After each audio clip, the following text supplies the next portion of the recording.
আহারে দেখেন না, কোরআনের পাখি চলে গেল, মুখে কি সুন্দর হাসি। পুলিশ জিজ্ঞেস করেছে কেমন আছেন, যেই পুলিশ নির্যাতন করেছে, ঠিক না ঠিক?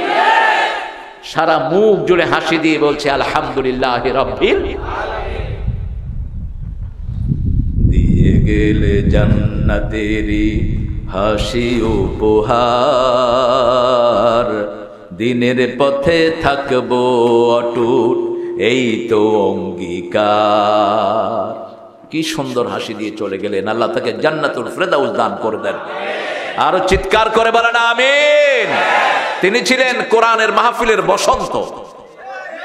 এরকম বসন্ত আর পৃথিবীতে আসবে কিনা সন্দেহ, ঠিক কিনা? যেখানে গিয়েছেন বসন্ত নামতো কোরআনের জন্য। আরবের আলেমরা বলেছে আমরা এত বড় কোরআনের মাহফিল কখনো চোখেই দেখি নেই।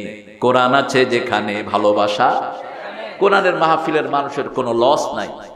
যারা জেলখানায় যায় তারা আরো শক্তি জোগাড় করে আসে, ঠিক না বেটি? কারণ কি বলেন তো? কারণ আল্লাহ বলছেন যারা কোরআনের জন্য নির্যাতিত হবে, চারটা উপহার তাদেরকে দেব। কয়টা? যারা আল্লাহকে রব মানবে, প্রথম তাদের জন্য আমি ফেরেশতা নাজিল করব।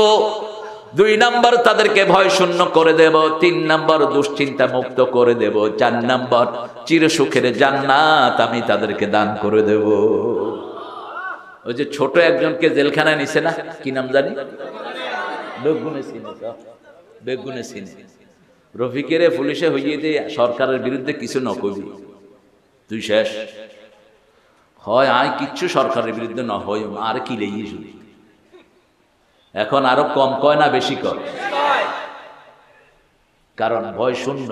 কয় নিলে তো জেলখানায় নিবে, আর কই নিবে থেকে এসছে। হামজা জেলখানারে ভয় পাইতো খুব।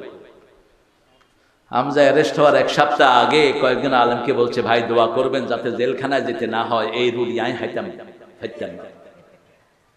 থালাবাড়ি কম্বল জেলখানা সম্বল ইয়া নাই নহায় দোয়া হরে, কিন্তু ফয়সালা কা। এখন এসে বলছে জেলখানাই ভালো। জেলখানাই কি ভালো পেয়েছো? জেলখানায়, জেলখানায় গেলে ঈমান বেড়ে যায়, জেলখানায় গেলে আল্লাহর সাথে ডাইরেক্ট সম্পর্ক হয়। ও বলছে কোরআন এখন আমার হাতের মুঠোয়, আমি প্রতি 1 সপ্তাহে 1 খতম দিয়েছি কোরআন জেলখানায়। এরকম অনেক আলেম জেলখানাতে কোরআন খতম করেছেন। আল্লাহ আমাদের মজলুম সব আলেমদেরকে আপনি নির্যাতন মুক্ত করে দেন। আরো চিৎকার করে বলেন আমিন। আমাদের এই মাঠে এই মঞ্জুর দাওয়াতে অনেকবার এসেছে আল্লামা রফিক সাইদি, ঠিক না বেঠি?